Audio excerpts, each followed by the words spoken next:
Le texte du jour est tiré de Matthieu, chapitre 4, des versets 16 à 23. Là, nous lisons.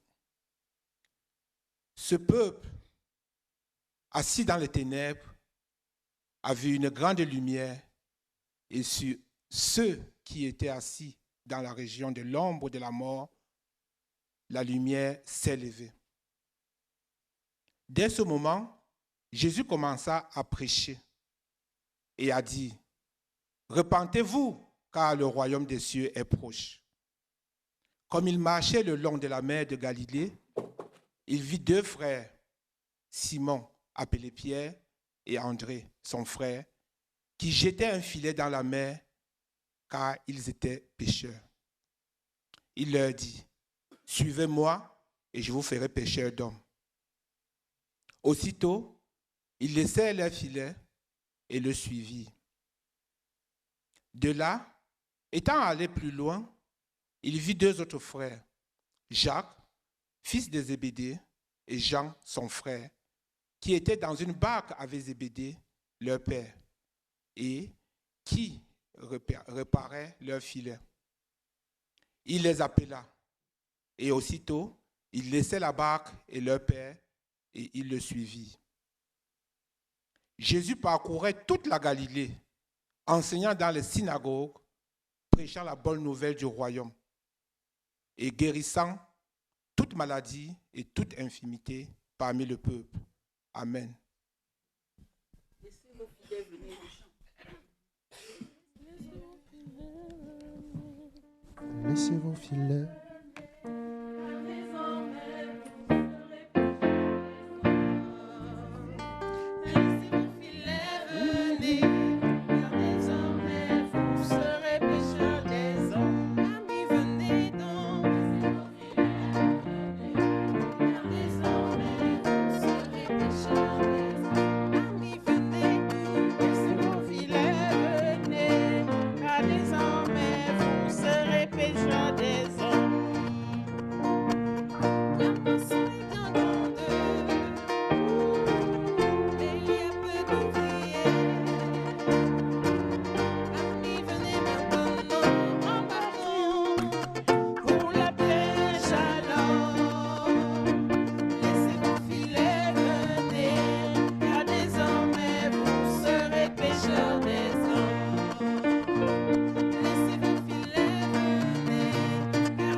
Le texte de Matthieu 4 marque un tournant décisif dans l'Évangile.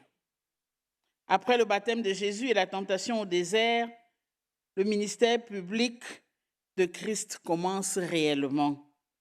Matthieu nous montre ici les premiers rayons visibles du royaume de Dieu dans l'histoire humaine. Le peuple est décrit comme assis dans les ténèbres, prisonnier, ignorant complètement les choses spirituelles, prisonnier de l'attente. Mais soudain, une lumière se lève. Jésus entre en scène, non comme un simple enseignant, mais comme l'accomplissement des promesses prophétiques, celles même annoncées par Ésaïe. Là où régnait l'ombre et la mort, Dieu agit. Ce texte nous révèle ensuite le cœur du message de Jésus. Repentez-vous, car le royaume des cieux est proche. Ce n'est pas une simple invitation morale, mais une proclamation urgente. Dieu règne et sa proximité, il est plus près que n'importe quand. Sa proximité appelle une réponse. Matthieu nous présente alors les premiers appelés. Jésus choisit des hommes ordinaires des pécheurs et il les appelle à une vie extraordinaire. Leur réponse immédiate souligne la puissance de l'appel divin. Quand la lumière éclaire, l'obéissance devient possible. Le royaume de Dieu n'est pas seulement annoncé en parole, mais manifesté par des vies restaurées. Ainsi, ce texte met en exergue un appel à la repentance, une réponse radicale à la mission et un royaume qui transforme concrètement les vies humaines. Jésus dit ceci: « Suivez-moi et je vous ferai pécheurs d'hommes. » Le verbe « suivre » en grec ne signifie pas seulement marcher derrière quelqu'un, comme on peut le comprendre en français. Dans le judaïsme du 1er siècle, suivre un maître impliquait s'attacher à sa personne. Il s'agit d'un engagement relationnel, un engagement exclusif. Un disciple vivait avec son maître. Il le suivait physiquement, observait sa manière de parler, sa manière de prier, sa manière de manger, de réagir. S'attacher donc à Jésus. Ce n'était pas seulement croire à ses idées, c'était lier sa vie à la sienne. Le disciple n'est pas plus que le maître. Une soumission totale pour ceux qui s'attachent à Jésus, soumission à son autorité. La différence avec les rabbins, c'est que ce sont les disciples qui choisissaient leur rabbin. Mais avec Jésus, les choses sont différentes. C'est lui qui appelle, c'est Jésus qui appelle. Et son appel exige une réponse immédiate. S'attacher à Jésus, c'est reconnaître son autorité suprême, sans négociation ni condition. Et cela a de grandes implications. Une rupture sociale. Jésus ne disait-il pas qu'il est venu lancer le feu et que cela sépare les parents de leurs enfants? Avec Jésus, il faut s'attacher à lui tout de suite, dans la condition qui est la tienne maintenant. Et il te donne une nouvelle identité. Il redéfinit l'identité de celui qui s'attache à lui. S'ensuit avec lui une transformation morale. On devient une nouvelle créature avec Jésus. Oui, bien-aimé, accepter Jésus, c'est accepter d'abandonner son ancienne vie pour devenir quelqu'un d'autre, un enfant du royaume, un fils du royaume.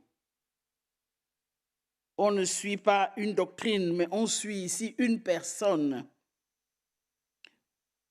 Et il s'agit d'obéir à cette autorité. Cela a véritablement de très grandes implications. Aujourd'hui, s'attacher à Jésus est sournoisement devenu quelque chose d'intérieur, de discret. On dit, c'est ma vie privée. La nouvelle naissance, nous voulons le dire et le crier véritablement, elle est rendue publique par le baptême. Lorsque vous vous baptisez, c'est une opération publique. Et le baptême, c'est quoi? C'est exposer ce qui s'est passé à l'intérieur. Vous avez rencontré Christ à l'intérieur, c'est une rencontre personnelle, mais vous venez l'affirmer publiquement. Donc, être attaché à Jésus ne saurait être une relation privée, une relation, comment vous dites ça? Ça me regarde avec mon Dieu. Et lorsque vous dites cela, que faites-vous de la transformation? Que faites-vous de ce que votre comportement doit être un appel pour les autres? Que faites-vous d'aller prêcher la bonne nouvelle? La nouvelle naissance est rendue publique par le baptême, et par la belle confession, et s'ensuit la transformation. La vraie question reste la même. À quoi ou à qui sommes-nous réellement attachés? Jésus n'invite pas à une idée, mais à une relation. L'appel est personnel, direct et autoritaire. Il ne demande pas, il appelle. Je vous ferai pécheurs d'hommes. Le sujet de la transformation, c'est Jésus lui-même. La mission découle de la transformation. Pour qu'il y ait mission, il faut qu'il y ait appel, et puis attachement, transformation, et puis donc s'ensuit la mission. Pécheurs d'hommes. Jésus parle de leur identité professionnelle pour annoncer leur vocation spirituelle. La pêche, qui est leur profession, évoque la patience, la persévérance, le travail en équipe. Le fait de tirer quelqu'un d'un certain milieu pour le mettre dans un autre. Oui, Dieu t'appelle. Et lorsqu'il t'appelle, il veut que tu sois complètement transformé. L'évangélisation n'est pas une rupture avec ce qu'ils sont, mais une relecture de leur vie à la lumière du royaume. Aussitôt, ils laissèrent les filets et le suivirent. Matthieu insiste sur l'immédiateté. Il insiste, il dit aussitôt, à l'instant même, parce que l'appel demande une réponse. Et lorsque vous ne voulez pas vite répondre, Dieu a quelque chose d'imparable. Il vous enlève la paix. Dès lors que vous n'avez plus la paix, vous êtes obligé d'apporter une réponse. Je l'ai vécu. J'ai cru que je pouvais faire la maligne avec Dieu. Et plus il m'appelait, plus je donnais tout ce que j'avais à l'église. Comme pour dire, prends tout, mais pas moi. Mais il a bien fini par me faire comprendre que je pouvais tout donner. Si je ne me suis pas donné, ça ne vaut rien. Et c'est pour ça que je suis devant vous aujourd'hui. Je dois le dire, je ne regrette pas. Je suis très heureuse de porter la bonne nouvelle. Le royaume, lorsque Dieu vous appelle, il crée une urgence spirituelle. Le royaume ne se remet pas à plus tard. Il laissait les filets. Les filets représentent leur sécurité économique, leur identité sociale, leur maîtrise du quotidien. Suivre Jésus implique un détachement réel, pas seulement intérieur. Ils lâchent leur quotidien, ce qu'ils tiennent pour recevoir ce qu'ils... Ils lâchent ce qu'ils tiennent pour recevoir ce qu'ils tiendront. Ah, le texte est sobre. Aucune émotion décrite. Pendant que les nouveaux chrétiens veulent une foi qui repose sur les sensations, les émotions, Matthieu souligne que l'essentiel n'est pas ce qu'ils ressentent, mais ce qu'ils font. Que fais-tu après que tu aies entendu cet appel? L'obéissance précède souvent la compréhension totale. Certains prennent du temps parce qu'ils veulent comprendre. Et Dieu te dit, je t'appelle et c'est tout. Certains, et j'ai écouté plusieurs personnes me dire, je veux comprendre. Pourquoi moi? Je veux comprendre. Vous pensez que si Jésus vous a appelé, il vous donne des explications? D'ailleurs, il y a des choses que vous ne saurez qu'une fois que vous aurez accepté et véritablement accepté. Je me rappelle le jour où je me suis retrouvée devant un corps à la morgue. Je n'y avais jamais pensé. Je n'avais jamais pensé que cette situation-là faisait partie de mon travail. J'étais pasteur proposant et on arrive à la morgue. Et mon supérieur me dit, à toi de faire. Je fais quoi? Oui, parce que le Seigneur sait que s'il te dévoile tout, déjà tu poses beaucoup de questions, s'il te dévoile encore tout, ça va être la fuite.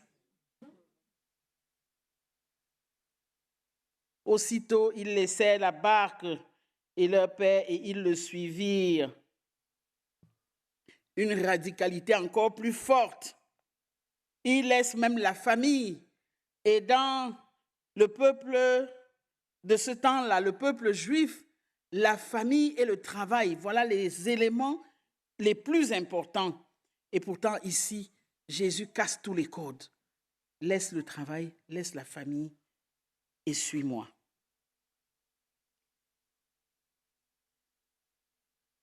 Quitter son père, c'est aussi quitter une filiation naturelle.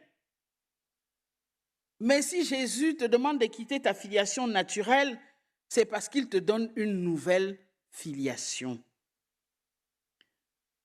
Lorsque tu as Jésus, on t'appelle chrétien. Chrétien veut dire Christ en moi. Voilà l'identité nouvelle et qui est la plus grande. Oui, Matthieu démontre que l'appel de Jésus ne supporte pas les demi-mesures. L'appel de Jésus est souverain et le disciple s'implique et renonce concrètement à lui-même. La mission naît de la communion avec Christ. Beaucoup veulent être pêcheurs d'hommes sans avoir réellement laissé les filets. Les filets, c'est pour pêcher le poisson. Pour pêcher l'homme, c'est avec la parole. Et il faut véritablement laisser les filets derrière soi. Jésus n'appelle pas des experts, mais il appelle des personnes disponibles. Disponibles. Notre texte va se terminer par la restauration. Jésus parcourait toute la Galilée, enseignant dans les synagogues, prêchant la bonne nouvelle du royaume et guérissant toute maladie et toute infirmité parmi le peuple. Jésus parcourait la Galilée. Le ministère de Jésus est un ministère mobile et inclusif. Tout le monde peut rentrer dans ce ministère. Il ne fait exception de personne. Il enseignait, il transmettait, formait et structurait les pensées. Les synagogues étaient les lieux d'instruction, les lieux de débat sur tout ce qui concerne la parole. Jésus ne rejette pas les structures existantes. Il les remplit d'un contenu nouveau, centré sur le royaume et sur la restauration des êtres humains. Il demande donc de prêcher, de proclamer la bonne nouvelle, l'évangile, la bonne nouvelle selon laquelle Jésus aime les hommes et il est venu pour le salut de chacun. Le royaume n'est pas une idée morale, mais une réalité qui s'approche et transforme l'histoire. Si vous connaissez Jésus, si vous l'avez accepté dans vos vies, il y a un avant Jésus et un après Jésus. Même le temps l'a reconnu. Le temps se fixe soit avant Jésus, soit après Jésus. Et chaque vie qui s'approche du Seigneur connaît cette démarcation, un avant Jésus et un après Jésus.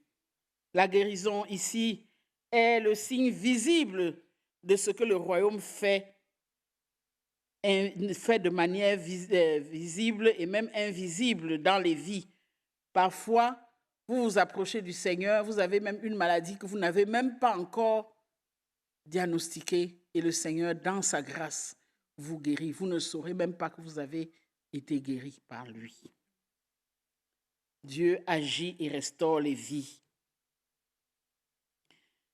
Il ne se contente pas de parler du royaume, il démontre la puissance. La guérison vise le corps, l'âme et l'esprit.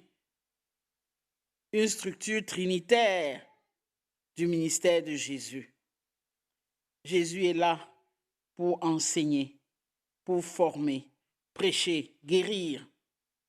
Et de là découle des dimensions, une très grande dimension pratique, car la transformation, la parole que vous écoutez chaque jour vous transforme. Jésus veut un ministère qui va vers les gens, un ministère qui n'exclut personne. Il va là où les gens sont. Et là où il y a du monde, la parole a une action à faire. C'est pour cela que nous disons que l'évangile n'est pas une affaire personnelle. L'évangile se transmet, il se passe pour que les vies soient transformées, pour que le royaume soit visible, pour que les hommes soient restaurés et que ce que Dieu fait dans les vies se voit. Une foi qui éclaire et qui agit, qui annonce, qui agit. Il y a des gens qui enseignent. Enseigner sans aimer, c'est l'intellectualisme. Prêcher sans compassion, c'est la dureté. Guérir sans vérité, c'est faire des sensations. Pourtant, il faut que celui qui enseigne aime. Car Dieu dit, aimez-vous les uns les autres. Et si vous enseignez qu'il faut aimer les autres, vous devez être le premier à commencer à aimer. Si vous prêchez, vous devez être rempli de compassion. Rempli de compassion pour les autres. Et si Dieu, au travers de vous, opère des guérisons, vous devez éviter tout ce qui fait sensation. Oui, la nature chrétienne tient dans la vérité. Elle annonce et elle agit. Si vous priez, si vous annoncez l'évangile et que vous n'êtes pas dans l'action, vous aurez du mal à voir les œuvres du Seigneur. Il faut que tu apportes tes 5 pains et 2 poissons. C'est à partir des 5 pains et 2 poissons que Jésus fait ce qui va apporter restauration à toute une foule. Notre témoignage devient crédible quand nos paroles expliquent ce que nos actes manifestent. Notre parole devient crédible lorsque nos actes. Notre parole devient crédible lorsque nous manifestons ce que nous disons.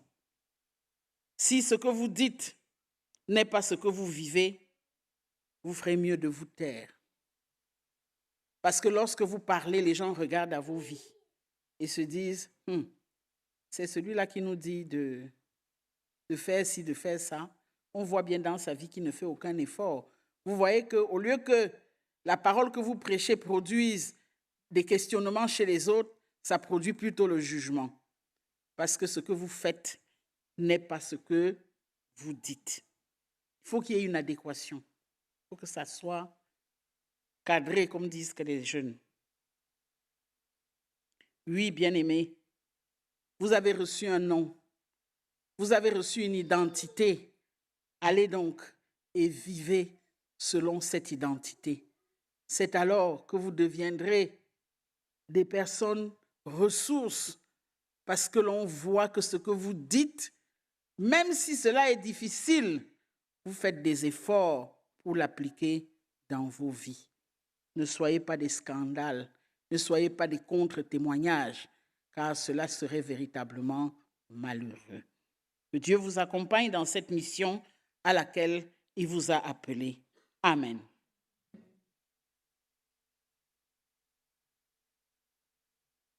Je te prie de dire ceci à ton voisin. Rappelle-toi que tu as une grande mission.